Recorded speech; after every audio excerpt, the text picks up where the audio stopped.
Estoy dando inicio a la grabación, somos la mayoría, hasta ahorita 35, así que vamos iniciando nuestra clase, son 9:03, se unirán ahorita en estos próximos minutos el resto de los compañeros. Antes de iniciar la clase, quiero comentarles que el día de hoy, a las 6 de la tarde, ya les subí un mensajito con esta información.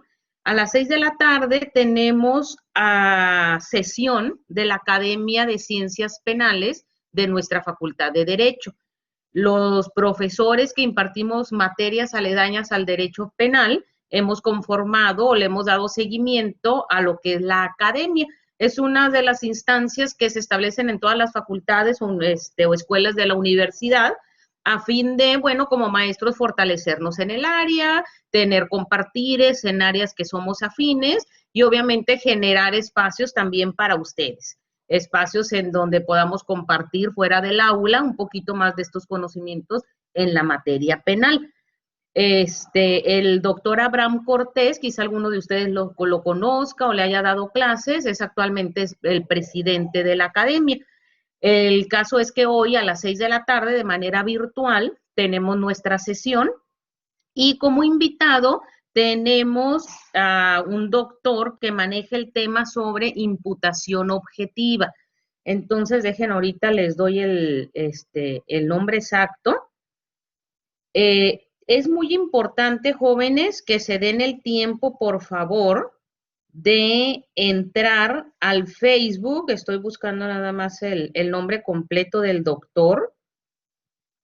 Doctor Carlos Chicara. Es doctor en Derecho Penal y Ciencias Penales por la Universidad de Barcelona, Pompeu Fabra de Barcelona, y profesor en Derecho Penal en la Universidad Privada de Antenor, Orrego, de Perú. Obviamente ahorita con esta chulada de las tecnologías, no importa que esté él en Barcelona o en Perú, la verdad no sé ahorita en dónde se encuentre, no tengo el gusto de conocerlo personalmente.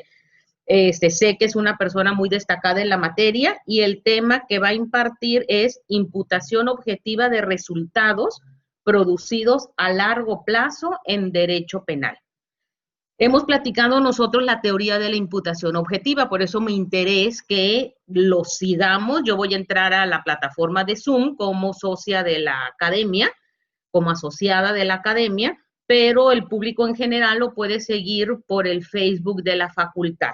¿De acuerdo? Ya les subí ahorita el mensaje, les hice la invitación, subí la propaganda, porque son los temas que estamos revisando en clase, jóvenes. Ya hemos dicho que muchos de los ejemplos y el entender a quién le imputamos ese hecho que estamos viendo, que cambió el mundo exterior o que lo puso en riesgo.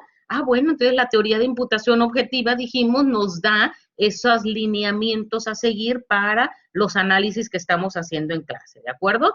Entonces, de favor, dése un tiempo para conectarse el día de hoy a las 6 de la tarde. Repito, en el Facebook de la facultad. Ok, jóvenes, voy a iniciar compartiendo pantalla. El día de hoy vamos a tratar de no agotar todas las 2 horas. Yo sé que debo dejarles un tiempo para que estirarnos, ¿no? Y tomar la última clase. Vamos muy bien en tiempo. La unidad, esta unidad 2, que es de lesiones, no es tan amplia, porque como iremos viendo, muchos de los análisis ya los hicimos en la unidad 1 respecto del homicidio. Entonces vamos a obviar otra vez todas esas explicaciones porque van a ser similares, como lesiones en riña, lesiones calificadas. Entonces nos vamos a ir un poquito más ágiles, así que estamos muy bien en tiempos. Mi planeación del semestre es dedicarle y la próxima semana al tipo penal de lesiones. Entonces vamos a terminar sin ningún problema. Bien, la clase de ayer nos quedamos platicando sobre el tema del aborto y aterrizamos en estas 3 causales que nos dan nuestro Código Penal de Baja California para considerar que el aborto no es punible.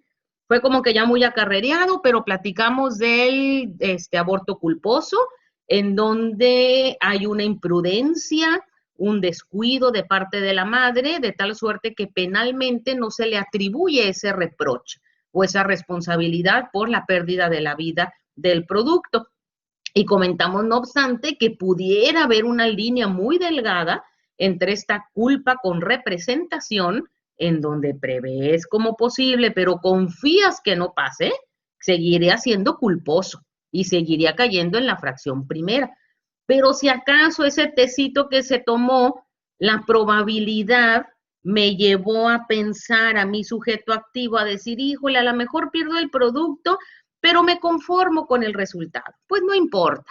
Ah, bueno, entonces si más allá de decir, ay, que no me pase nada, que no me pase nada, mi pensamiento, la parte subjetiva de mi voluntad, se inclina a decir, pues si lo pierdo no importa. Ah, bueno, dijimos que esa parte es dolo eventual, ¿de acuerdo? Y lo pongo como un ejemplo pues muy, objetivo, quizá muy osco, para seguir haciendo el ejercicio de la irrelevancia que guarda esta diferencia entre dolo eventual y culpa con representación. Segundo, dijimos, la fracción segunda, perdón, refiere a aquellas interrupciones de embarazos producto de una violación o inseminación artificial no consentida. Aquí me faltó, no consentida. Dijimos, ah, bueno, aquí también, aunque hayas interrumpido el embarazo, no va a ser punible, siempre y cuando, y ahí empezamos este análisis, ¿no? Recuerden que sí tenemos que ser reflexivos, no basta con leer la norma y nada más hacer lo que dice el legislador. Pues sí, nos tenemos que apegar a ella, pero que a lo mejor es inconstitucional, viola nuestros derechos, en fin, entonces como abogado nos toca interpretar el sentido de la norma y quizá disentir, ¿qué es esto? No estar de acuerdo con ella. Y es lo que va haciendo que vayamos perfeccionando, por así decirlo, o adecuar la norma a las necesidades sociales, porque la norma está como herramienta nuestra. Nosotros no estamos al servicio de la norma. La norma es nuestra herramienta a fin de que podamos convivir en sociedad. ¿En qué sociedad? Pues la que impere en el tiempo y en el lugar específico. Nosotros no somos la sociedad de hace 100 años, vamos cambiando, por eso la norma también es un ente vivo, va cambiando, ¿de acuerdo? Entonces tenemos que ser muy reflexivos respecto de ella. Entonces aquí dijimos, híjole, pues sí, imaginemos una madre, una mujer que fue violentada de esta manera, desea interrumpir su embarazo, porque sin duda no es un hijo que desee, y tiene que cumplir estos requisitos. Primero tiene que ir a denunciar. Imaginemos que, digo, es un problema muy fuerte la denuncia en estos tipos penales. Es un proceso de entendimiento y de aceptación que lleva un periodo de tiempo, o a lo mejor es un familiar, es el abuelo, es el esposo, ya entra en un cúmulo de cuestiones que inhiben quizá la denuncia. No digo, no lo justifico, al contrario, debemos incentivar a la denuncia.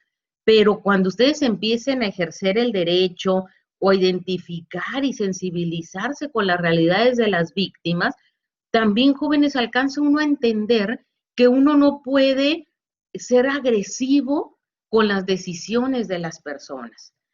Uno no puede estarle diciendo a lo otro, a la vecina o a la prima, ve y denuncia, ve y denuncia, ve y denuncia. ¿Por qué? Porque son procesos muy fuertes en este tipo de delitos. ¿Qué es lo ideal? Que haya un acompañamiento psicológico. O sea, no es nada más instar al otro a la denuncia. Y esto también debe de ser un trabajo en equipo en temas de violencia hacia niños, niñas, jóvenes, hombres, mujeres, porque el acompañamiento psicológico hace a la víctima identificar que va a entrar en todo un proceso y que tiene que asumir esa violencia y, bueno, superarla, ¿no? No nada más enfrentar lo legal. Entonces, nada más tiene 90 días esta mujer para hacer todo ese proceso, dijimos.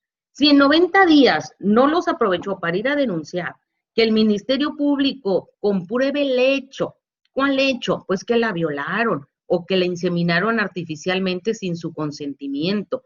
Entonces, ¿qué autorizará? Si se le pasa 90 días al Ministerio Público con esta investigación y no alcanza a llegar, digamos, a ese veredicto, ya perdió su oportunidad de una interrupción del embarazo legal.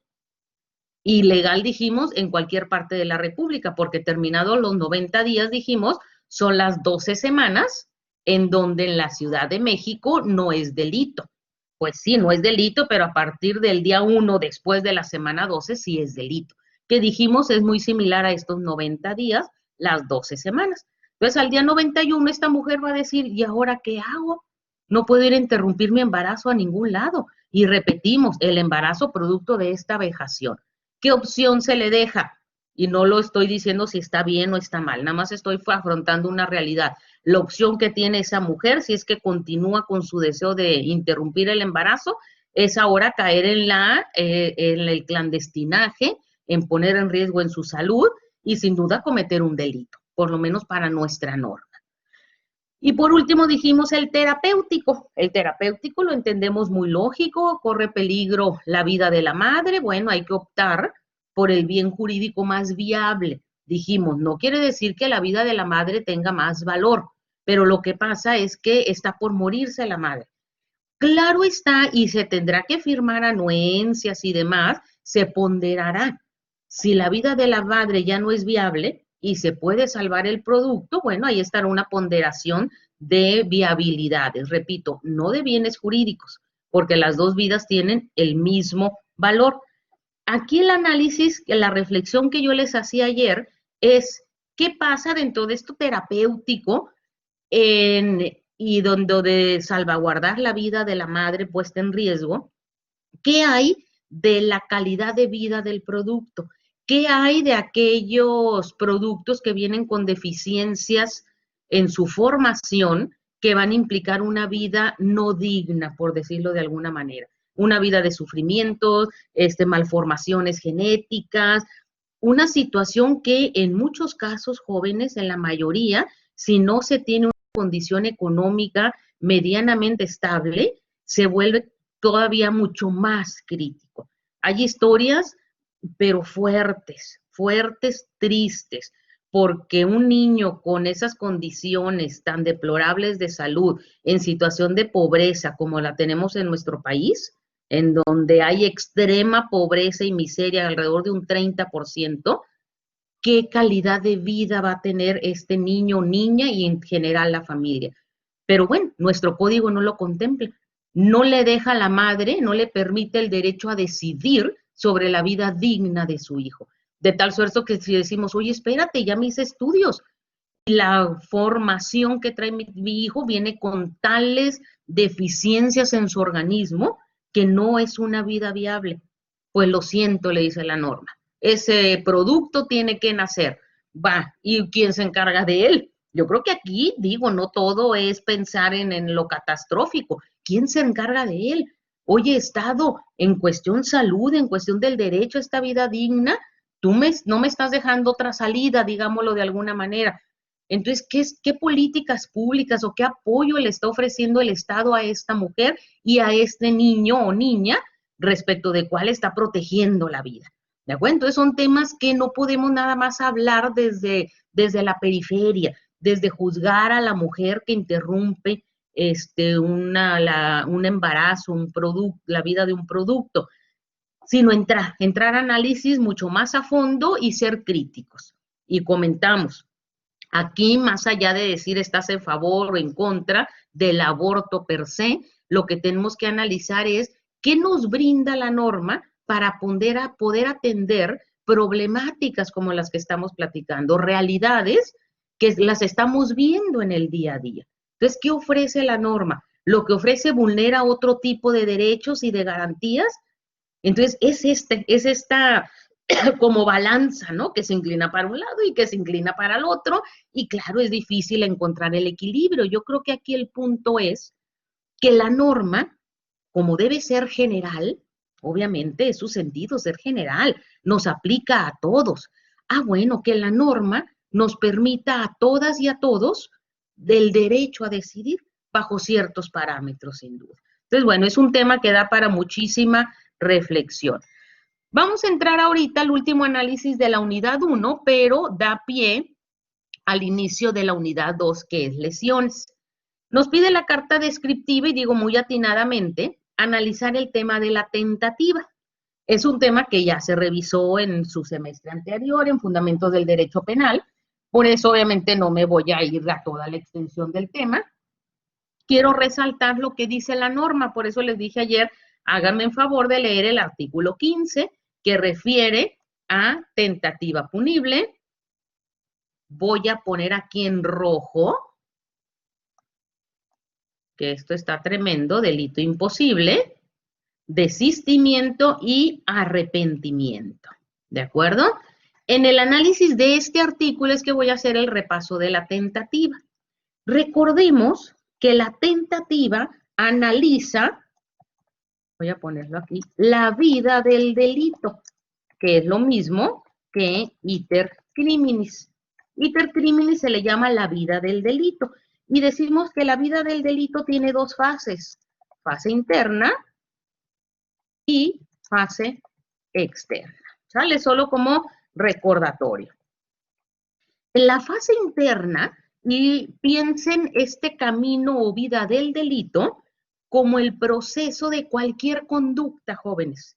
Ahorita nos interesa el delito porque nos interesa lo que hay en nuestro Código Penal, pero lo vamos a pensar en función de cualquier conducta que desplegamos. Ir a una fiesta, decido ir al gimnasio, decido ir o no ir al restaurante en tiempos de COVID, decido estudiar derecho o estudio ingeniería, decido manejar, decido lavarme los dientes, decido robar, decido golpear, ¿sale? Entonces la vida del delito es cómo se comporta la conducta del ser humano para analizar si esta conducta es posible de sancionarla por el riesgo en el que puso al bien jurídico, porque acuérdense que cuando hablamos de tentativa, también lo entendemos como un símil, lo decimos que es delito tentado. Hay que tratar de encontrarle lógica a las palabras, jóvenes, para cuando su memoria les falle, no se confíen en la memoria y el razonamiento les dé una buena herramienta. Tentativa o delito tentado, ¿qué es esto? Estuve tentado a robar, estuve tentado a comerme la nieve. ¿Por qué es prohibido una u otra conducta? Bueno, robar porque es contrario a la norma. ¿Sí? Daño el patrimonio de otros, menoscabo el patrimonio del otro. Ahora, ¿por qué les dije estuve tentado a comerme un helado de nieve? Bueno, porque a lo mejor estoy a dieta o tengo problemas de azúcar, soy diabética y no puedo comer nieve. Es cuando dices, ay, estuve tentado, ¿qué quiere decir? Que no me la comí. Hubo algún factor externo que me hizo evitar comérmela, evitar consumar el resultado de robo, de lesión, de peligro, de lo que le interesa al derecho penal. Aquí la cuestión es, y por lo que interesa analizar la tentativa es, bueno, ese casi robo, ese casi mato, ¿en qué momento lo podemos sancionar? Para eso nos sirve el análisis de la tentativa. Entonces, para entender esta vida del delito, entendemos que el proceso de decidir hacer algo se da en dos fases. La interna, que está en nuestra cabeza, que primero tenemos la ideación, la deliberación, la resolución. En la fase externa, esto repito, es puro recordatorio. En la fase externa tenemos la manifestación, la planeación y la ejecución. ¿Qué pasa entonces en la mente del delincuente? Vamos a tratar de meternos en la mente del delincuente. Empieza con una ideación, con una idea. Ay, y si lo mato, ay, y si robo, ay, y si hago pintas en la pared. Empieza con una idea. Todo lo que hacemos como seres humanos empieza con una idea. A veces tan mecánica que no nos damos cuenta. Pero si no hay esa idea, ¿cómo instruimos a nuestro cuerpo? Ni siquiera lavarnos los dientes, porque no es un acto mecánico. Y claro que tenemos actos mecánicos como el estornudo, ¿se acuerdan? Un acto reflejo, el estornudo, una epilepsia. Bueno, pero esas son conductas que no le interesan al derecho penal, porque dijimos que es ausencia de voluntad. Cuando yo estornudo, genero un movimiento, una inervación muscular involuntaria. Hay personas que poquito estornudan, ¿no? Y se mueven poquito, dijimos. Y hay otras personas que se mueve todo su cuerpo. El epiléptico no lo puede controlar. Entonces, allí sí, ahí no generó ese proceso interno de, a ver, tengo la idea de estornudar. A veces siente uno el cosquilleo, ¿no? Te advierte, pero no es algo que podemos controlar con nuestra voluntad. En cambio, en la idea delictiva, sí, surge una idea, tengo problemas económicos, quiero robar. Aquel me cae gordo, le quiero pegar. Primero es la idea. Después viene esta parte de deliberar. ¿Lo hago o no lo hago? Pros y contras. Si lo hago, pues me cachan. Si me cachan, ¿qué paso? Pero ¿y si lo hago, salgo del problema? ¿Sale? ¿Qué puede pasar aquí? Que en la deliberación el sujeto diga, mejor no lo hago. Allí se acabó la vida del delito. ¿Reaccionó el derecho penal? Claro que no, porque eso está en la mente. A lo mejor ahorita si nos metemos a la mente de mucha gente quisiera o trae una idea de hacer algo indebido conforme a la norma, pero no lo va a hacer. ¿Eso el derecho penal le interesa? No. Y ahorita les voy a decir en qué nos vamos a centrar de si le interesa o no al derecho penal. Porque más allá de interesarle o no, lo que tenemos que plantearnos es el derecho penal puede acreditar que en la mente de toda esa colonia, de toda esa gente, de nosotros mismos, se está generando un plan delictivo. No, ¿cómo lo probamos si está en la mente del sujeto? Entonces todavía no puede intervenir el derecho penal porque no es adivino. El derecho penal tiene que esperar que haya un bien jurídico puesto en riesgo. Y ahorita vamos a revisar un pronunciamiento de la Corte en ese sentido. Entonces ya deliberó y dice, sí, sí voy a robar. Ok, continúa entonces el siguiente paso que es la resolución. Ya que deliberó pros y contras, resuelve. No todos los procesos de iter criminis son iguales.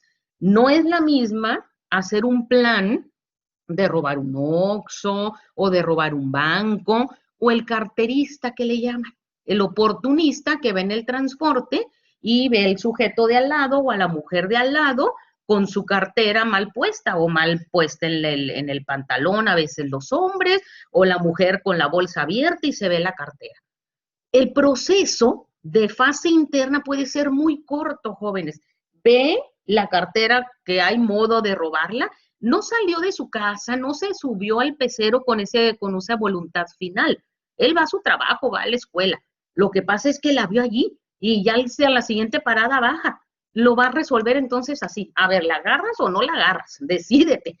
¿Sale? Lo va a hacer en un tiempo muy corto, pero se dan. Todos estos procesos se van a dar en la mente del individuo.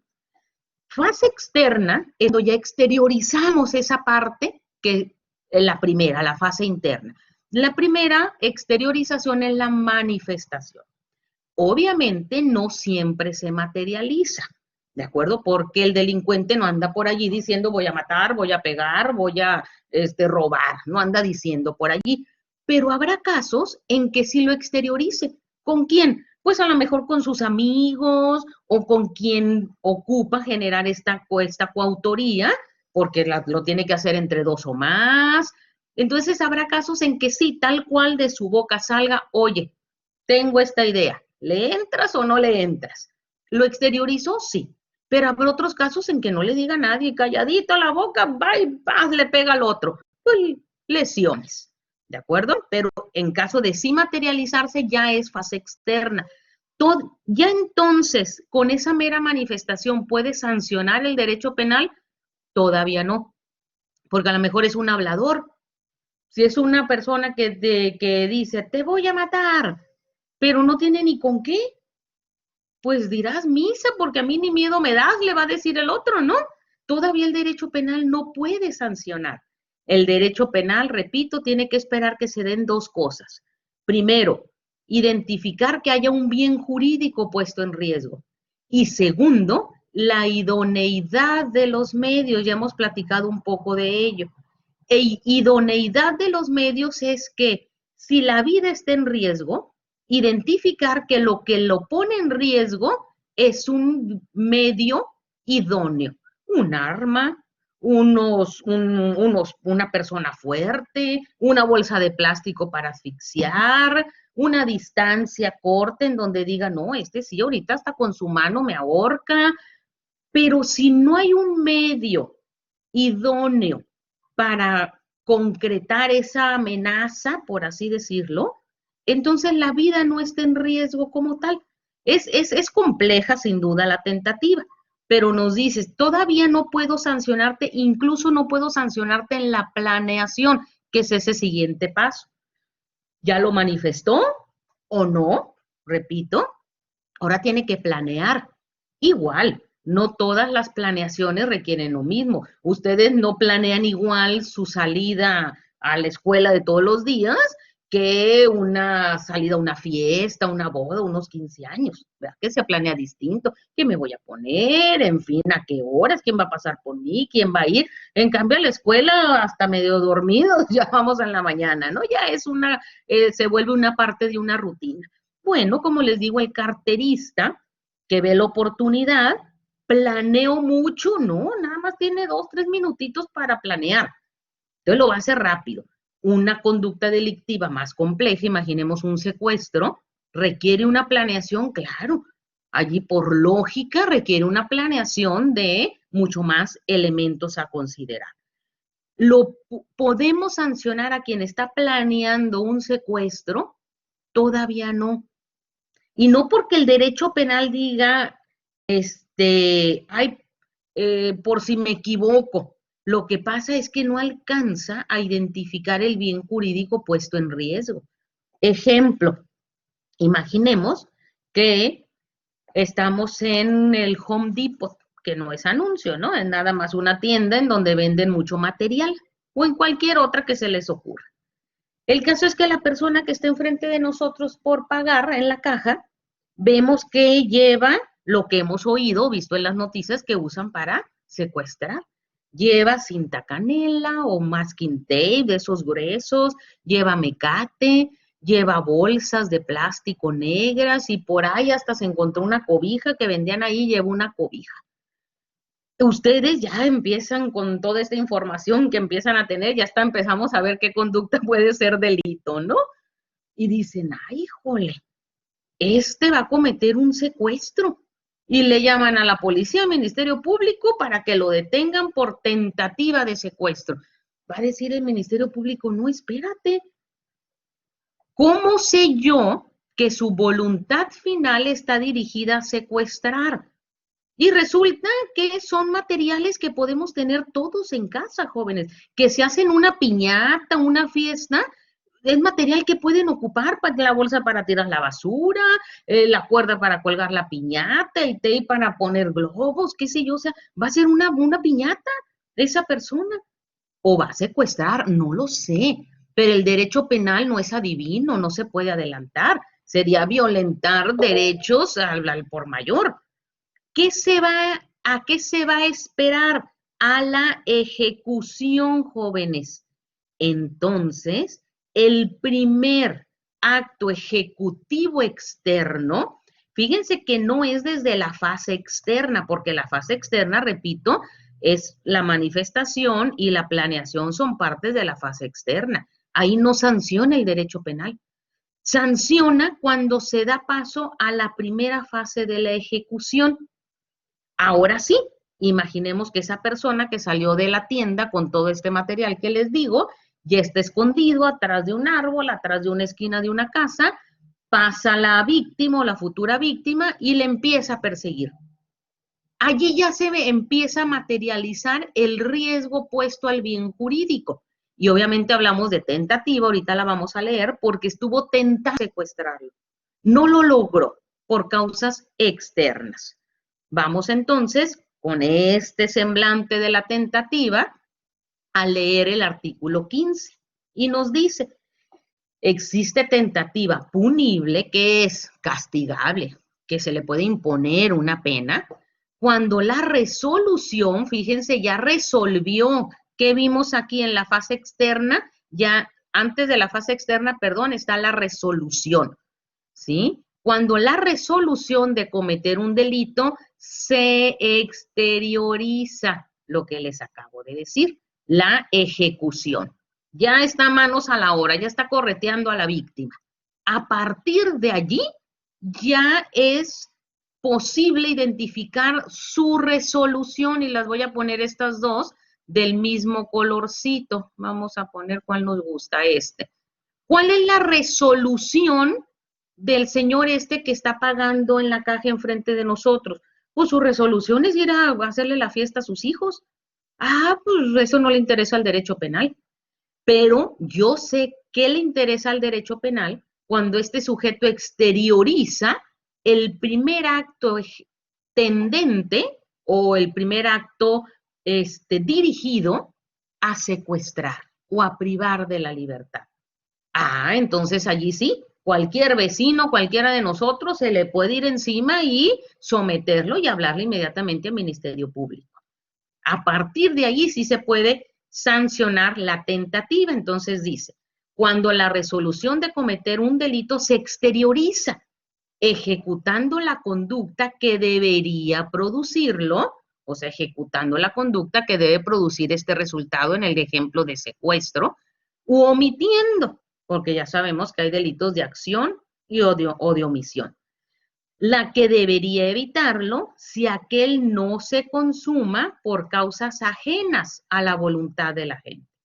Entonces aquí estamos sancionando el que estuvo tentado, lo que les pone aquí, estuvo tentado a secuestrar, pero hubo causas ajenas a la voluntad de la gente. ¿Cuáles fueron las causas ajenas? Pues que lo detuvieron, que en plena corretiza llegaron y rescataron a esta persona, a la víctima, o que el sujeto se cayó, se tropezó y se cayó.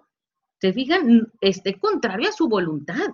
Se generaron factores externos que le impidieron consumar la voluntad o el propósito de su voluntad. Allí lo vamos a sancionar por tentativa. Aquí, el segundo párrafo, jóvenes, tiene que ver, primero leímos tentativa punible, ¿sale? Por eso aquí nos habla de varios titulitos. Tentativa punible es el primer párrafo. Esto es, cuando sí se sanciona la tentativa. El segundo párrafo es una aberración, es un monstruo jurídico, ¿sale? Ojalá, en cuanto ustedes sean legisladores, quítenlo, jóvenes, porque nos habla del delito imposible. Fíjense, desde la lectura. A ver, si es imposible, ¿cómo es que lo vas a sancionar? ¿Sale? Desde el hecho. Delito imposible. Si es imposible, ya dijimos que para analizar si una conducta es delito, es porque la conducta es típica, antijurídica y culpable. Si hay cualquiera excluyente del delito del artículo 23, no hay delito, ¿verdad? Ah, pues si no hay delito, no voy a sancionar. Entonces no puedo hablar de un delito imposible, ¿sale? Fíjense, la lectura es este segundo párrafo. Y aquí lo aberrante es que lo sanciona. También es punible la tentativa, dice, cuando el delito no se pudiera consumar por dos situaciones. Primero, inidoneidad de los medios. Inidoneidad quiere decir que no sean idóneos. Entonces, ejemplo, sería idóneo que el sujeto A le diga al sujeto B, te voy a privar de la vida, dándote cachetadas. Diremos, no, el medio de dar cachetadas y no golpes, o te voy a pegar con el pétalo de la rosa.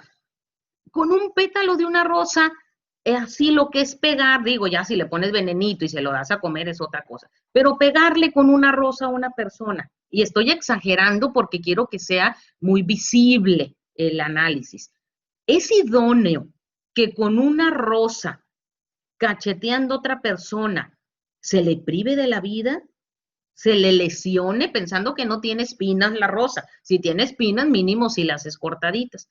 Entonces, si no es idóneo, entonces, ¿por qué lo vas a sancionar? Tú mismo estás diciendo que era imposible hablar de delito.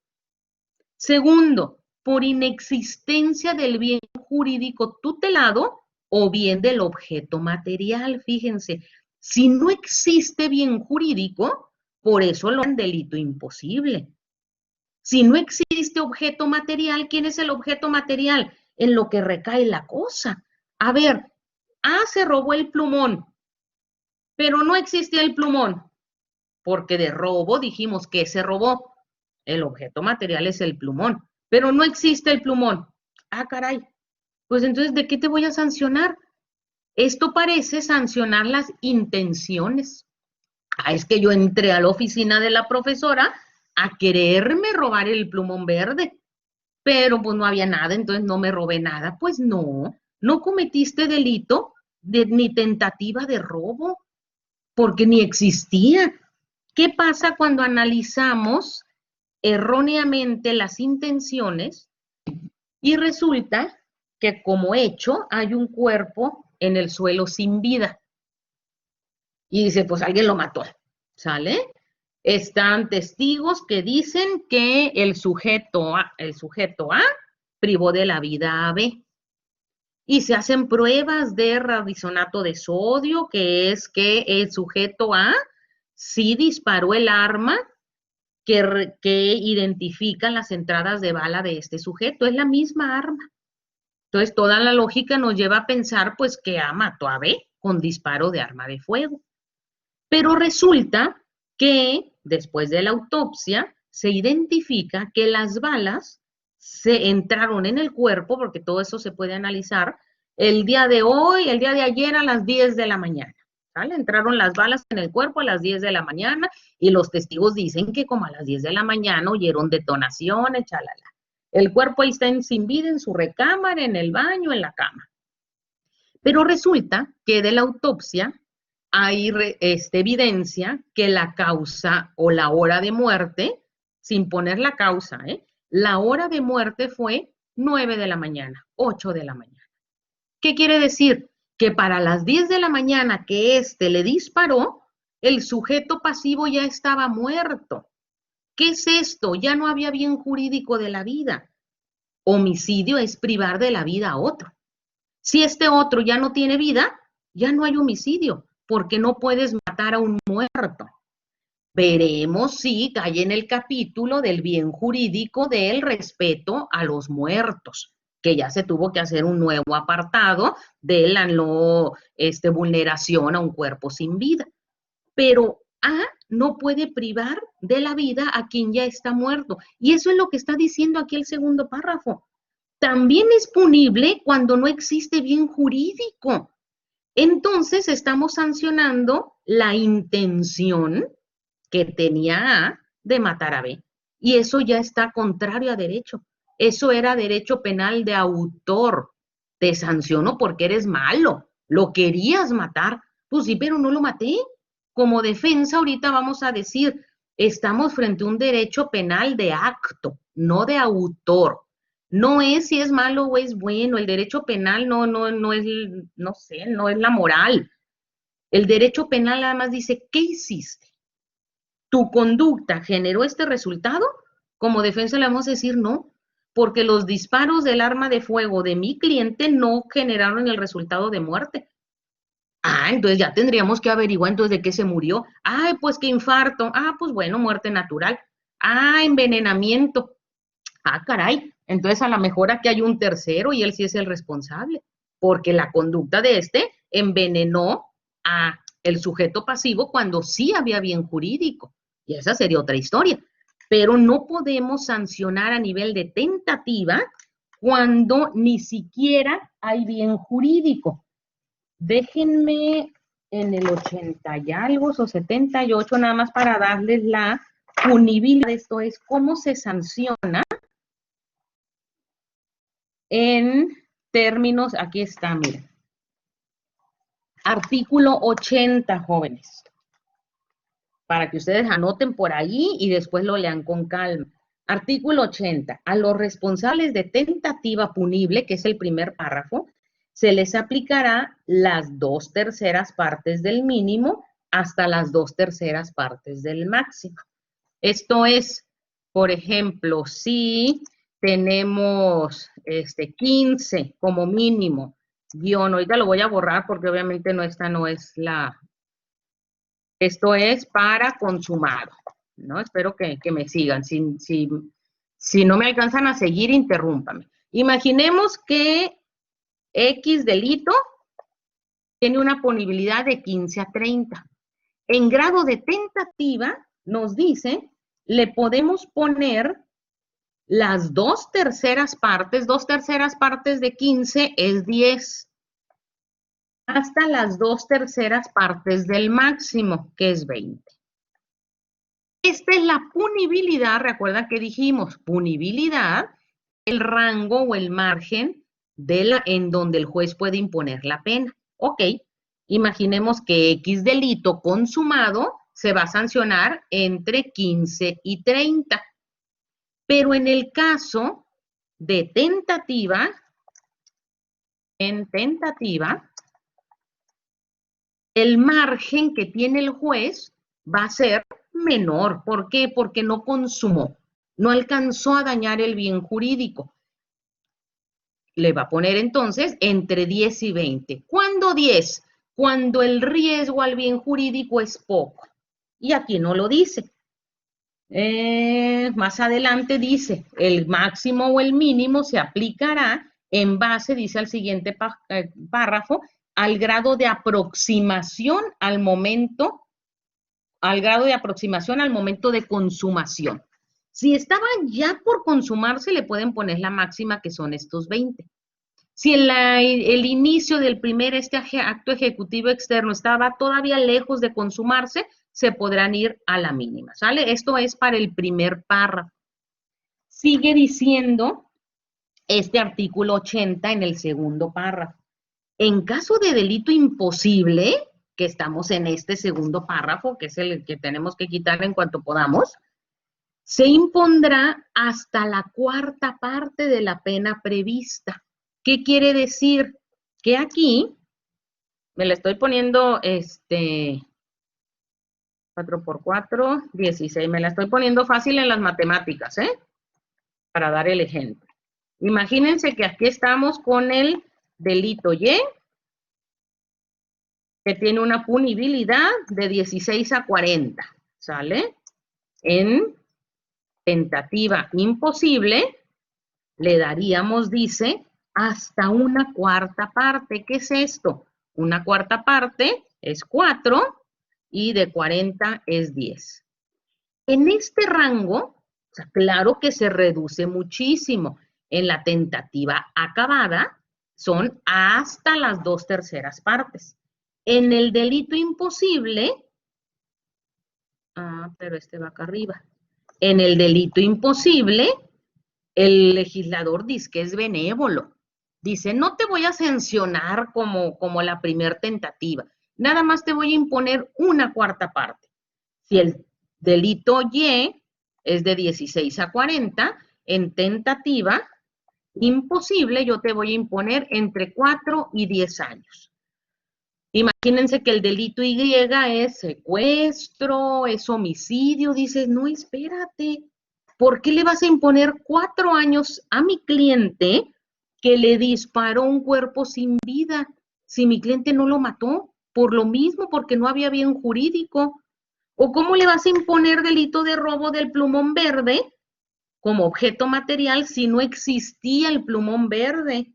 ¿O cómo le vas a imponer el delito de lesiones si A exteriorizó la voluntad de lesionar a B, pero le está dándole cachetadas con una flor, así con una margarita que no tiene espinas ni nada? El medio es idóneo, con una flor no le puede hacer daño. Y no decimos que ya lo está cacheteando, está tentado a cachetearlo con una flor. ¿Es idóneo hacerle el daño? No. Digo, a menos que tenga algún líquido y que sí le vaya a sacar sarpullido, qué sé yo, ¿no? Pero estoy extremando el caso. Una flor, así una margarita, no nos genera ninguna lesión. Eso es a lo que se refiere delito imposible y lo sanciona el derecho penal. Esto es derecho penal de autor, jóvenes. Este es un ejemplo de derecho del penal de autor, repito, ya bastante superado por el derecho penal, en donde actualmente lo que impera es el derecho penal de acto. Y aquí lo voy a poner, versus derecho penal de acto. ¿Vale? Siguiente, ya es más fácil, dice si la tentativa deriva de la notoria incultura, marginación social o causas similares, a juicio del órgano jurisdiccional, la tentativa no será punible. Aquí ya es una cuestión de analizar exactamente la conducta y el contexto. El último párrafo es interesante porque nos habla del desistimiento de la conducta que va dirigida a lesionar un bien jurídico. Recuerden, estamos hablando de la voluntad del sujeto. Si el sujeto espontáneamente, ¿qué es?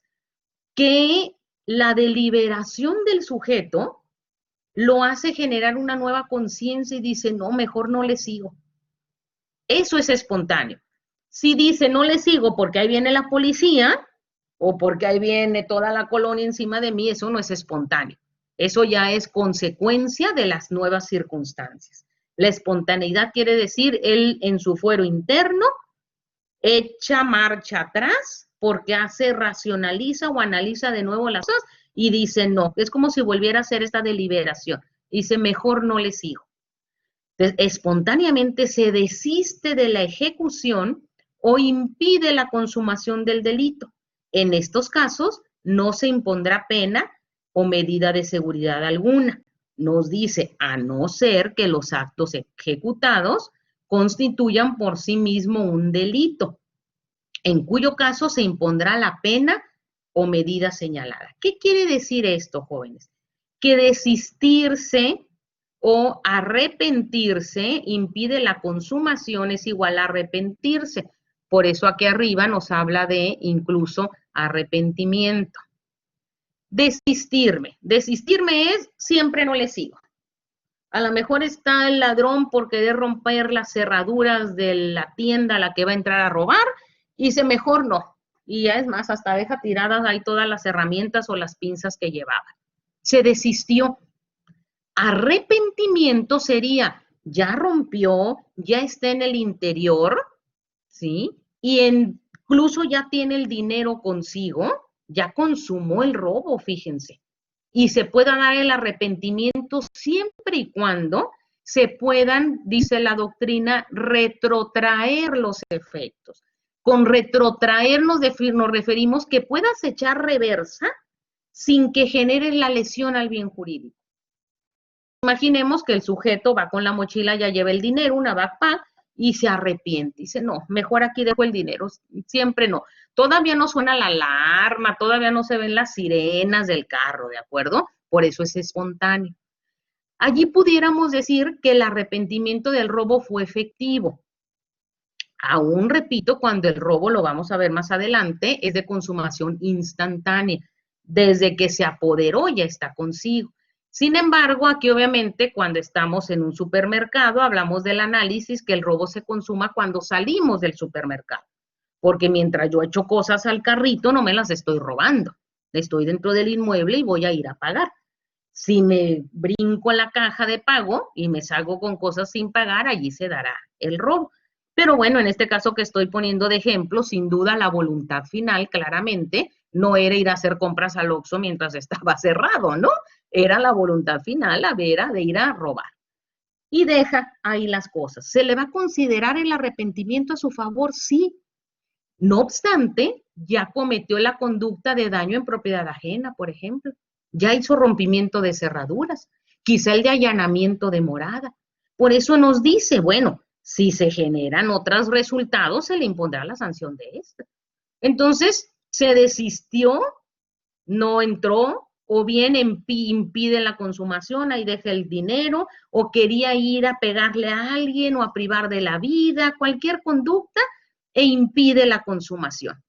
Imaginemos en el homicidio que el sujeto A le prepara el tecito envenenado al sujeto B. Se lo pone como de novela, ¿no? De las novelas esas viejas, no sé ahorita cómo estén porque no veo. Pero este sujeto le pone una tacita de veneno a este sujeto. Ya se la entrega, ya la tiene en la mesa, ya desplegó el sujeto activo, ya desplegó, se dice ya realizó o ejecutó todos los actos ejecutivos externos. Fíjense, ya ideó, quiero envenenar al vecino, ya deliberó, sí, sí lo voy a hacer, se resuelve hacerlo, empieza con la planeación. Oye, vecino, vente a tomar una tacita de café, hasta invitarlo, hay que invitarlo, si no, ¿cómo? Voy a ir a comprar el veneno, todo eso planeó. Todavía no hay tentativa. Cuando ya está empezando a preparar la tacita del café, el vecino ya está sentado en su mesa, allí pudiéramos valorar si ya está puesto en riesgo el bien jurídico de la vida y si el medio es idóneo. Una taza de café envenenada es idónea para privar de la vida, pues sí, sin duda sí. ¿Ya está puesto en riesgo el bien jurídico? Sí, ya está puesto en riesgo. ¿En qué tanto? Pues a lo mejor apenas inicia la fase de la tentativa, pero ya se lo entregó, tenga vecino, ay, muchas gracias, qué rico, y lo agarra. Ahí ya está, ya el sujeto A, el sujeto activo ya no tiene nada que hacer. Allí ya es consumada la tentativa, o ya es sancionable, perdón. Ya ejecutó todos los actos externos que le tocaban hacer. Solamente está esperando que el sujeto pasivo se tome la tacita. En ese momento, como de novela, por eso les digo, está por tomarse la taza y en el sujeto activo viene el arrepentimiento. ¿Por qué no el desistimiento? Desistimiento pudiera ser cuando apenas lo está preparando y dice, ay, no, mejor no. Y lo tira al resumidero y no se lo da y le hace otro cafecito. Ahí es cuando se desiste porque todavía le faltan pasos por hacer y decide ya no continuar con su plan delictivo. Ahí hay tiempo para el desistimiento. Cuando ya agota todos los actos ejecutivos, lo único que le queda es arrepentirse. Pero hablamos de un arrepentimiento efectivo. Esto es, no vas a decir, ay, rompí la dieta, me tomé el helado de nieve y los 20 chocolates. No, ese arrepentimiento no le interesa al derecho penal. Le interesa un arrepentimiento que evite la lesión al bien jurídico. Entonces, el sujeto pasivo ya está por tomarse la tacita de café, la agarra, y el sujeto activo en su arrepentimiento le empuja la taza de café. Evita consumar el acto, evita que se la tome. Ese es el arrepentimiento efectivo. ¿Se va a valorar? Sí. Incluso pudiera, dice, considerarse no poner una pena o medida de seguridad, a no ser que se haya constituido un delito por sí mismo. Entonces, pero ya lo deja valoración del juez. Yo quiero nada más darme a entender que estas dos figuras del desistimiento y del arrepentimiento, lo que necesitamos valorar es que sean suficientemente efectivos como para sostener que no había forma de lesionar el bien jurídico. Porque si echó para atrás, si echó marcha para atrás. Si el sujeto pasivo ya se tomó la tacita de café, ya necesariamente va a ser sancionada la tentativa. No se murió, pues qué bueno, está resistente. No se murió, tentativa de homicidio. La vamos a sancionar en base a qué? A este primer párrafo, con las 2/3 partes. ¿Por qué las 2/3 partes? Pues porque no se murió. No le estoy sancionando por homicidio. En vez de 15 y 30 le voy a imponer entre 10 y 20. Pensando, ¿no? Porque les dije, estas son inventos, ¿no? De las punibilidades. Es así como opera la tentativa, jóvenes. Entonces, bajo esta estructura, ahorita lo que es muy interesante, ya no entraré de fondo a todos estos análisis, obviamente, pero cuando damos inicio a la unidad 2 y estamos ante un tipo penal de lesiones, empezamos a poder generar muchos ejemplos sobre, a ver, ahí hay un cuerpo todo golpeado. ¿En qué estoy?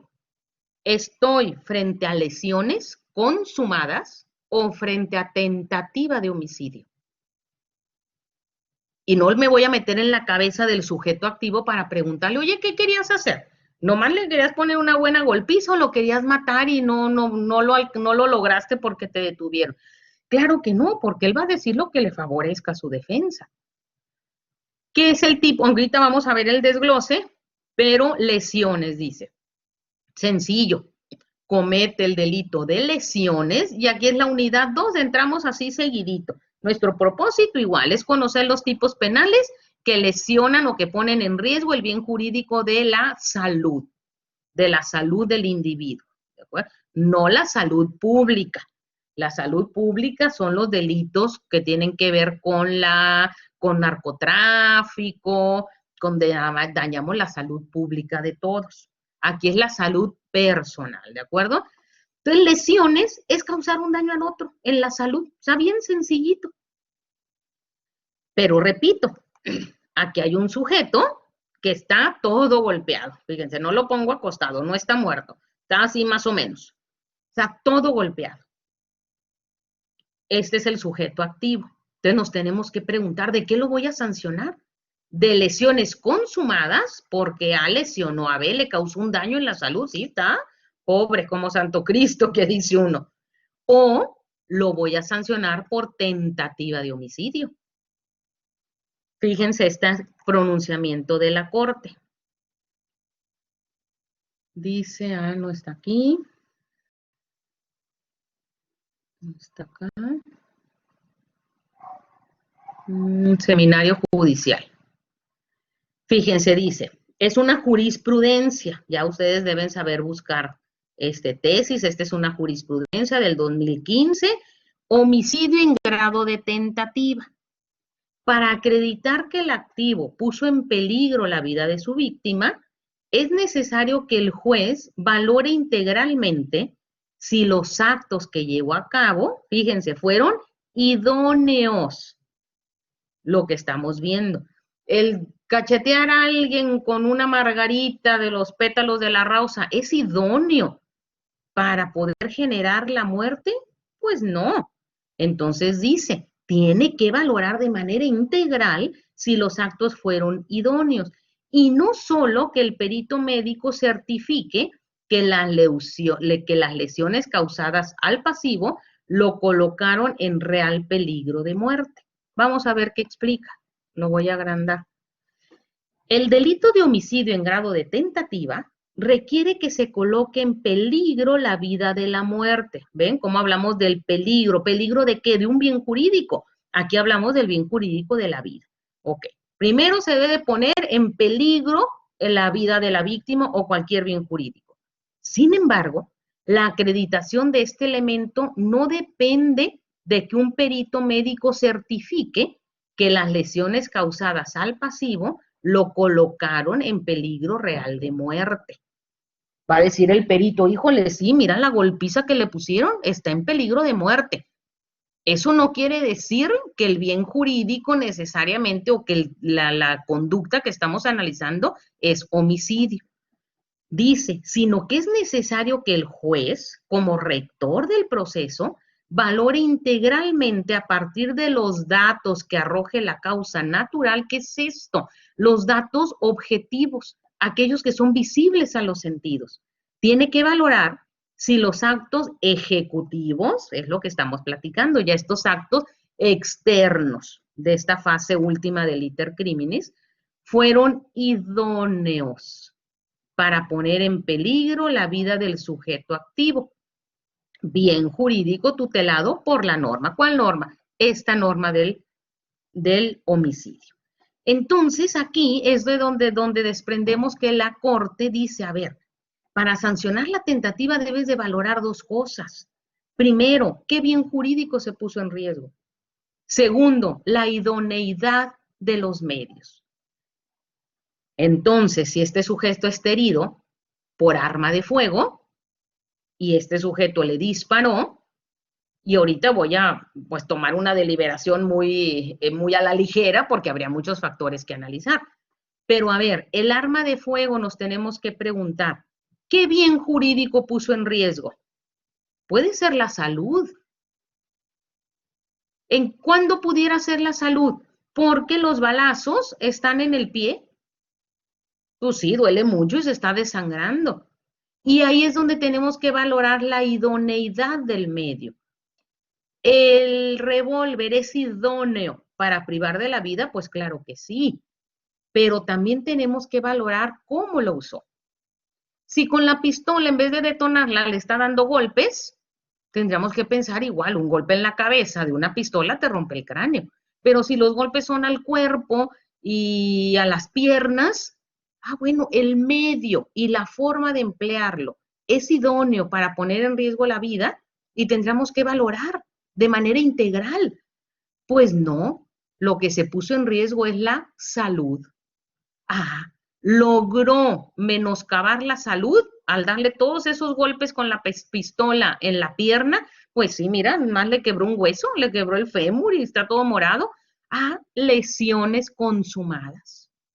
Por el contrario, si vemos al sujeto pasivo, medio tirado en el suelo, queriéndose levantar por disparos de arma de fuego en el pecho, pero que se detuvieron en el chaleco antibalas, allí tendríamos que valorar.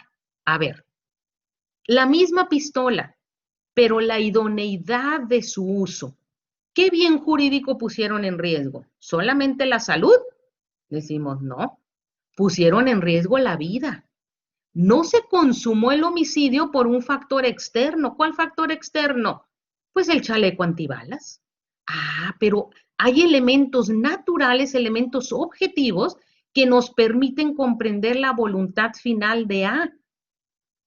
Su voluntad de mover la mano, su cuerpo su mente le dijo, mueve la mano para lesionar o mueve la mano disparando para privar de la vida.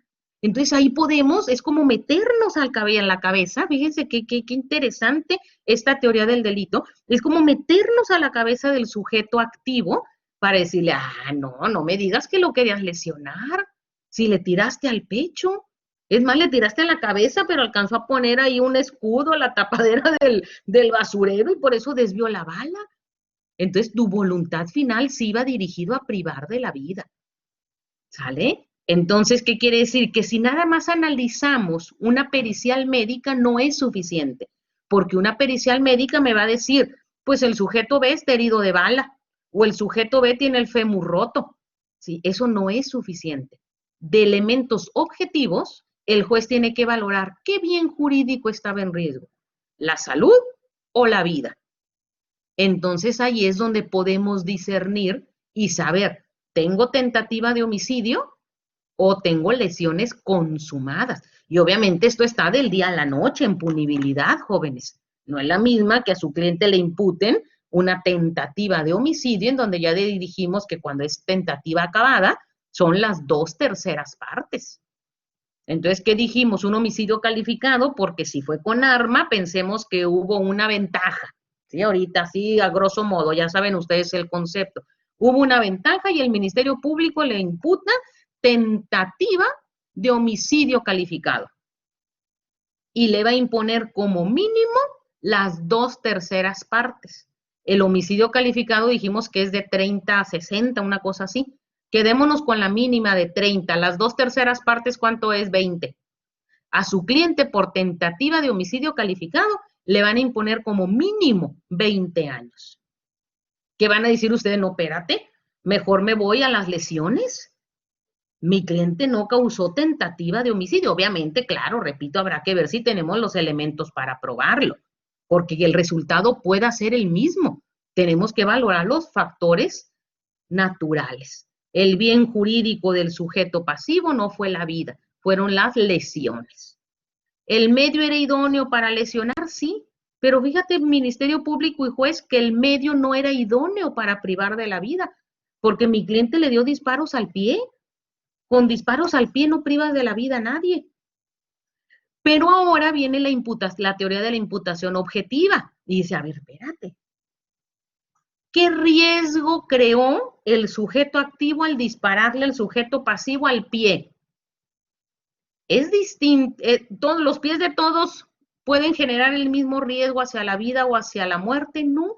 Imaginen que esas detonaciones al pie fue una persona sana, aquí en la zona Río. Bueno, pues como quiera llega al hospital general y rápido le atienden las heridas de balas, y de ahí no pasa, ¿no? Y unos días de rehabilitación. Y sí, qué dolor, pero no hay riesgo de muerte. Pero ahora imagínense que el sujeto pasivo es una persona diabética, que tiene problemas serios de coagulación y que la conducta se desplegó allá en un rancho, allá por Tecate, lejos de lo lejos. Y todas esas circunstancias las sabe el sujeto activo. El sujeto activo tiene conocimiento de la diabetes de este. Dice, pero si le tiro al pie, no se va a pensar que lo quería matar. No, pues, ¿qué crees? Que sí, porque hay elementos que nos permiten acreditar que tú conoces el estado de salud del sujeto pasivo, que tú sabes que es diabético. Tú eres enfermero y sabes que un diabético tiene problemas de coagulación, o tú tienes a tu papá, a tu mamá diabético y por la experiencia de la vida sabes que uno de los problemas es ese déficit en coagulación. Sabes que están tan lejos que aquí de aquí a que lleguen a una cliniquita, este hombre ya se desangró. Entonces allí para el diabético el medio sí es idóneo. Y no es nada más el revólver en sí, sino la forma en que lo usó. No importa que le haya tirado al pie. La voluntad final del sujeto activo era privar de la vida. ¿De acuerdo? Entonces, ese es otro ejemplo. Pero si no hay elementos y su defensa se puede inclinar hacia unas lesiones consumadas, entonces nos llevamos la conducta, en lugar de tentativa de homicidio calificado, yo me la llevo a el tipo penal de lesiones. De entrada les digo, claro que le beneficia muchísimo el rango de la pena, ¿sí? Y ahorita lo vamos a ver. Vamos a ver cuáles son esos rangos de la pena. Vamos Profesora. Sí, adelante, la escucho, señorita. Dígame, la escucho. Profe, sí, perdón. Y en caso de que el sujeto activo quiera cometer nada más lesiones y por accidente, pues cae el homicidio, ¿le van a imputar el delito de homicidio? Aquí tendríamos que identificar, es muy buena su pregunta y nos puede llevar a muchos análisis. Sobre todo nos tenemos que centrar en dolo y culpa, ¿eh? Son muchos análisis, pero muy centrados en la dogmática penal. Cuando el resultado de muerte no era previsible, pudiéramos decir que el resultado de muerte es producto de un infortunio, producto de una imprudencia. Ejemplo, estos dos se están golpeando o tan sencillo que se le hace fácil empujarlo, cae el sujeto pasivo y digo también muy de película, pero puede pasar, se cae un vitral o rompe una ventana al caer y le cae un vidrio de la manera capaz más rara, pero se le clava en el cuello y le rompe la yugular. O se tropieza y se pega en la cabeza. ¿Qué tenemos? Un resultado de muerte.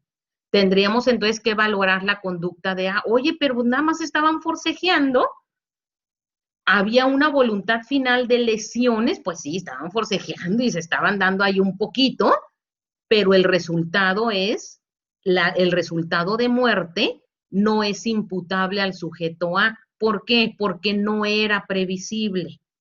Imaginemos que no era previsible. Pero a lo mejor alguien va a decir, oye, pues ¿cómo que no era previsible? Si están aquí en el museo no sé qué, y ahí está la vitrina, ahí está el vidrio. Entonces, habrá quien pueda valorar que hubo, ya que vendría todo este análisis, hubo un dolo eventual. El sujeto activo, dentro de ese forcejeo, se da cuenta que ya lo está empujando al sujeto pasivo y que atrás hay un vidrio o que están en la orilla de un voladero, de tal suerte que si lo empuja, prevé como posible que se caiga el voladero. Cuando prevé como posible, ya pudiéramos decir, confía en que no se caiga. ¿En qué puede basarse esa confianza? Pues que a lo mejor hay una bardita, ¿verdad? Así como las de los segundos pisos de ahí de nuestros salones. Ay, por más de que empuje a B, dices, ay, pues ahí está la bardita, ¿no? Pues sí, pero para uno chaparrito, a mí la bardita me tapa bastante, ¿no? Bastante de mi cuerpo, así que si a mí me empujan sobre esa barda, yo creo que difícilmente me caigo.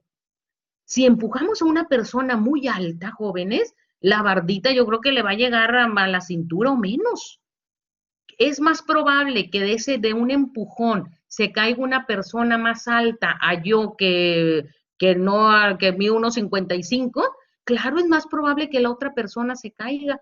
Entonces tendríamos allí que identificar si esa previsión del riesgo la tuvo el sujeto activo para decirle, oye, espérate, con ese empujón, tú previste como posible que le cayera el vitral encima, que se cayera del piso 2 hacia abajo, porque el barandal ya lo conocemos todo, los barandales son cortos, los de nuestros pasillos. Dependiendo qué tan probable era el resultado, pudiéramos decir, confío en que no se cayera. ¿Por qué? Pues porque la profesora está chaparrita, pero el compañero está bien alto, entonces dolo eventual. Previó que con el empujón se caiga del segundo piso. ¿Y qué hizo? Conformarse con el resultado. Pues yo aquí lo empujo, y si se cae, pues ni modo. Y resulta que a la caída cayó de tal forma que se disloca el cuello y muere. Entonces pudiéramos acreditar sin duda un resultado de muerte imputable al sujeto A en forma de dolo eventual. ¿De acuerdo? Entonces, por eso, claro que todas las circunstancias nos dan para decir si es posible, todo es posible, lo que tendremos que identificar son estos factores externos para poder estar en una o en otra posibilidad. ¿De acuerdo? No sé si me di a entender. Sí, profe, gracias. ¿Sí? Perfecto, de nada. Entonces, miren, vamos a desmenuzar el tipo penal de lesiones y aquí me voy a quedar el día de hoy, que es muy sencillo. Tipo penal de lesiones nos dice el qué. ¿Qué es esto? Cualquier persona. Cualquiera podemos cometer lesiones. ¿Quién es el sujeto pasivo? El otro. Aquí dice cause un daño a otro. ¿A quién? A cualquier persona. Verbo núcleo del tipo. ¿Qué conducta? Pues causar un daño. Un daño, ese es el verbo, dañar. Bien jurídico tenemos la salud. Ya no estamos hablando de la vida. Ya lo que estamos protegiendo es la salud. Vamos a ver que ahorita aquí, si ustedes revisan su código penal, el tipo penal 137 no tiene la consecuencia jurídica. Ahorita analizo eso. Entonces, primero tengo un sujeto activo, el qué, pasivo, otro, cualquier persona, el verbo es dañar. ¿Quién es el objeto material? El otro, el mismo sujeto pasivo. ¿Se fijan? Es el mismo análisis del homicidio. ¿A quién dañó? Al otro, al sujeto pasivo. Bien jurídico, la lesión, resultado material. Hasta allí, jóvenes, no hay un medio comisivo específico, no me pide una circunstancia de tiempo, modo y lugar, no me pide un propósito o un ánimo específico, ni hay ningún elemento normativo porque todos los términos son claritos. Este es el desglose. Así es como ustedes me van a desglosar los tipos penales. En una de las clases hemos comentado que la norma penal es una norma perfecta porque se compone de presupuesto normativo, esto es, qué debes y qué no debes hacer, y consecuencia jurídica. Si yo veo este tipo penal, lo que tengo es un presupuesto normativo. Aquí me dice, no lesiones al otro, es lo que me está diciendo. No lesiones al otro. Pero y luego yo voy a decir, bueno, y si me lesiono, ¿qué me pasa? Aquí no dice cuánto me toca. Esa sería una norma penal incompleta. Entonces la vamos a completar en los siguientes apartados, en las clases de lesiones, jóvenes. Entonces identifico que no todas las lesiones son iguales, que no es la misma causar un moretón que romper una pierna. Entonces, en base al tipo de lesión, es que se me va a sancionar. Entonces, ya eso completa la norma. Decimos, entonces tengo un presupuesto normativo en el 137 y la consecuencia jurídica la tengo en todas las otras fracciones porque depende la lesión o el resultado que yo haya causado. ¿De acuerdo? Entonces, estas las voy a poner para acá. Entonces, en este sentido, las clases de lesiones las voy a tener en tres formas.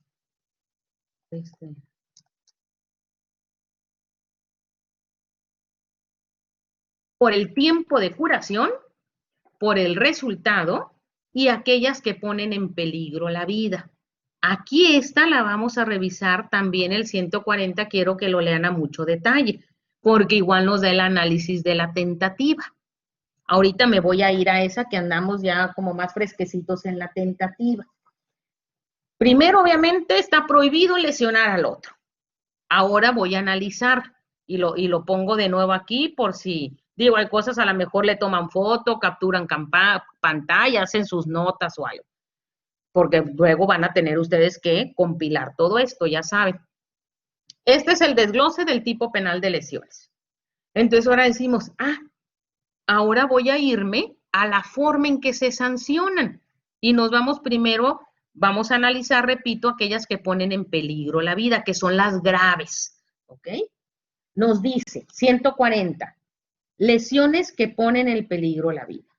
Al que infiera lesiones que ponen en peligro la vida, se le impondrá de 3 a 6 años de prisión y hasta 150 días multa, sin perjuicio de las lesiones que correspondan conforme el artículo anterior. Entonces, el concreto del tipo penal sanciona a las lesiones que pongan en peligro la vida y nos dice que es de 3 a 6 años.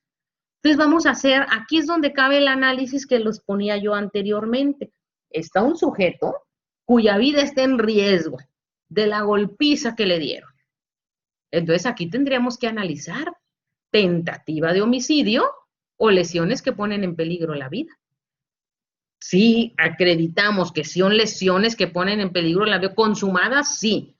Es más, mi cliente hasta sangre trae en los puños todavía de la golpiza que le puso, pero su voluntad final era lesionar, ponerle una santa golpiza. Esa era la voluntad final. ¿Era viable la forma en que usó los puños para privarle de la vida? Y aquí tendríamos que valorar si fue viable o no. ¿Y en qué va a estribar? Unos puños son idóneos para privar de la vida, sí son idóneos. Quien sabe usar los puños sí nos puede matar, pero igual, ¿a dónde fueron los golpes? No, pues aquí al vientre. Híjole, pues ¿qué creen?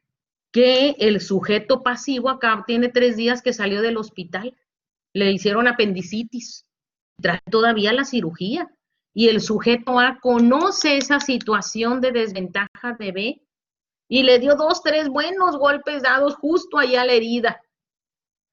Pues le abrió la herida y ahí está tirado en peligro de muerte. Pero resulta distinto, el sujeto activo no sabía de esa situación de salud. Los 3 golpes que le dio, pues a cualquiera cuando mucho lo sofocan, digo, a mí me dolería muchísimo, pero no pone en peligro la vida. Entonces tendríamos que identificar cuál es la voluntad final de A. Pues depende de lo que conozca A. Si sabe que está recién operado, ¿por qué justo le da la herida del apéndice? ¿Solamente lo quería lesionar? ¿O si tenía una voluntad final dirigida a abrirle la herida, con las consecuencias que conlleve? Y aquí, como dice la compañera, y si hay un resultado de muerte, bueno, si prevé como posible que con esos fuertes golpes en la recién operación del apéndice lo lleve al hospital y lo ponga en peligro la vida, así lo podemos sancionar por tentativa de homicidio. Pero no sabía, no midió la gravedad. Bueno, pues entonces nos vamos a lesiones que ponen en peligro la vida. Y fíjense qué interesante, en la punibilidad nada más le imponen, digo, nada más por decirlo, yo no quisiera ni un día en la cárcel, obvio, pero dice de 3 a 6 años. No se compara ni con el homicidio simple, que es de 8 a 15. ¿De acuerdo? Entonces, fíjense cómo un mismo hecho, dependiendo de los factores que podamos observar y que nos lo permite imputación objetiva y teoría del dominio del hecho, la conducta la podemos sentar, por así decirlo, colocar en uno o en otro tipo penal. Eso es lo interesante de la teoría del delito y eso es lo interesante de nuestra materia. Abrir nuestra gama de posibilidades para analizar la conducta. Ese es nuestro objeto de estudio. Y lo interesante es que ninguna conducta es igual a la otra, porque ninguna circunstancia son exactamente iguales. Algo cambia en los eventos, en las circunstancias, porque no es una obra de teatro, ¿sí? No es escena 20, ¿no? O toma 20 y otra vez todo el escenario igual. No, en la vida cotidiana ninguna circunstancia es igual a la anterior, ni nosotros mismos. ¿De acuerdo? Nos enfrentamos todo el día a circunstancias iguales, no. Entonces, bueno, esa por lesiones que ponen en peligro la vida. Por cuanto a lesiones que hace a su curación, necesito que ustedes lean detenidamente el artículo 138 y el 139 de favor. En el artículo 138 vamos a tener, y lo separen de una vez para que en la clase próxima lo veamos más rápido, tiempo de curación, y ahí nos dice distintas punibilidades dependiendo si la lesión tarda menos de 15 días en sanar, son las lesiones levísimas. Ay, pero si nomás es un moretito, pues no importa, yo voy a ir al Ministerio Público. Ah, que por el tiempo de curación son de las levísimas, no importa. Hay una sanción, podemos llevarlo a acuerdo reparatorio, pues sí, pero ¿sabes qué? Ya dejé un antecedente, porque así sea la uña del dedo chiquito, a mí me duele y me estás lesionando. Pero hay otra clasificación, las que tardan más de 15 días en sanar. Por el resultado, artículo 139, aquí tenemos 3 hipótesis, 3 fracciones. Y entonces nos dice, va a variar la punibilidad, o sea, el grado de reproche, dependiendo el resultado.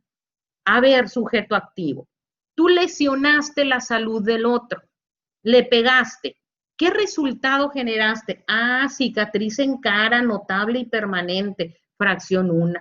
Ah, impedimento parcial del órgano, le rompiste el brazo. Ah, fracción 2. Híjole, permanente, pérdida de la mano. O la mutilaste o ya perdió la mano por la golpiza que le diste. Ah, fracción tercera. Entonces aquí las lesiones no es nada más lesionar al otro, porque hay distintos tipos de lesiones. En cambio, el homicidio es o lo matas o no lo matas. O sea, no es de que lo maté poquito, ¿verdad? En cambio, en las lesiones sí hay esa graduación del reproche, en donde, repito, dependiendo el tiempo de curación, dependiendo el resultado, y lo quiero que ustedes lo lean bien de favor y vamos a hacer algunos análisis, sobre todo críticos y reflexivos en la próxima clase. Dependiendo el resultado, estaremos en otro nivel de graduación de punibilidad y el último que son, repito, las que ponen en peligro la vida. Serían de las lesiones más graves, siempre y cuando no estemos en el siguiente paso, que es la tentativa de homicidio. Después de ello, también de una manera muy ágil, vamos a interpretar que las lesiones se pueden dar bajo diferentes matices, como el homicidio. Lesiones en riña, ya vimos el homicidio en riña, que es igualito. El que lesione a otro en riña. Y sabemos que riña es un elemento normativo. Vamos a tener lesiones agravadas en razón del parentesco. Ah, bueno, no es la misma Juan que le pegó a Pedro. Ah, pero resulta que Pedro es su papá. Ah, bueno, entonces, igual que el homicidio en razón del parentesco, estas lesiones son más reprochables. Lesiones agravadas por razón de género, nosotros vimos el tipo penal de feminicidio. Ah, bueno, aquí también esa situación de vulnerabilidad del género nos da un matiz distinto en cuanto al sujeto pasivo en el artículo 142 bis. Vamos a tener en el 143 las lesiones calificadas, igualitas que el homicidio. Premeditación, alevosía, ventaja y traición. Si A lesionó a B y se acreditan estas circunstancias de modo, vamos a tener lesiones más reprochables con mayor sanción, que son las lesiones calificadas.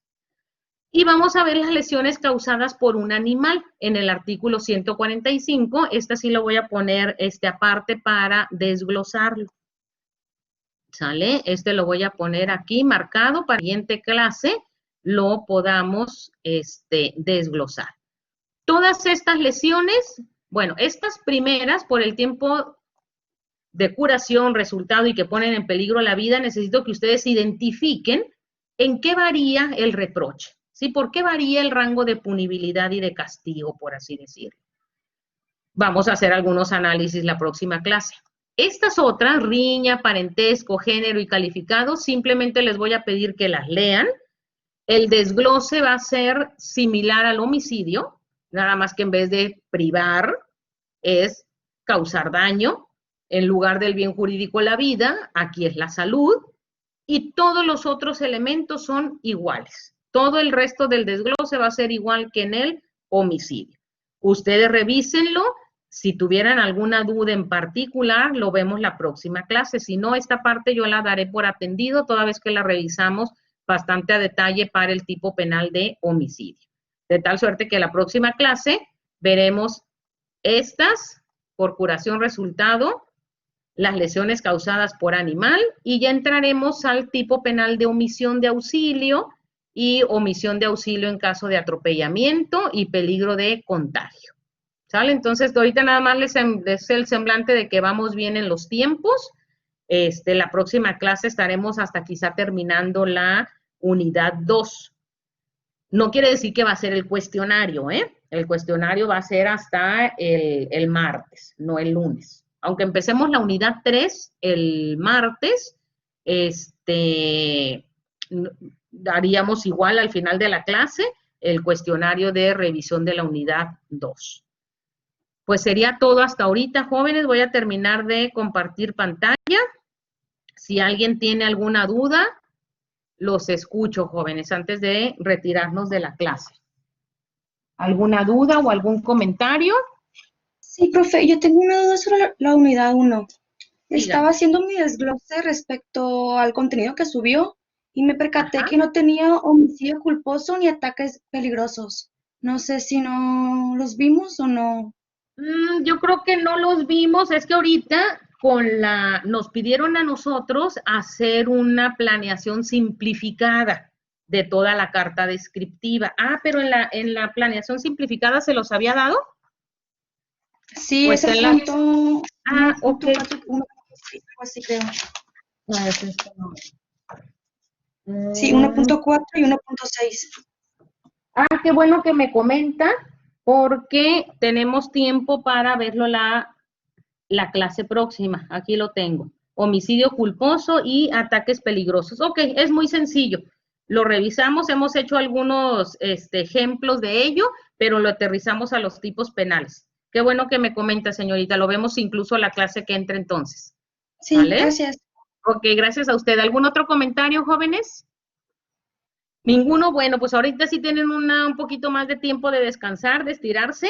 Tomemos agua y que disfruten sus siguientes clases. ¿Sale? Tengan lindo día. Bye, bye, jóvenes. Bye, profesor. Adiós, profesor.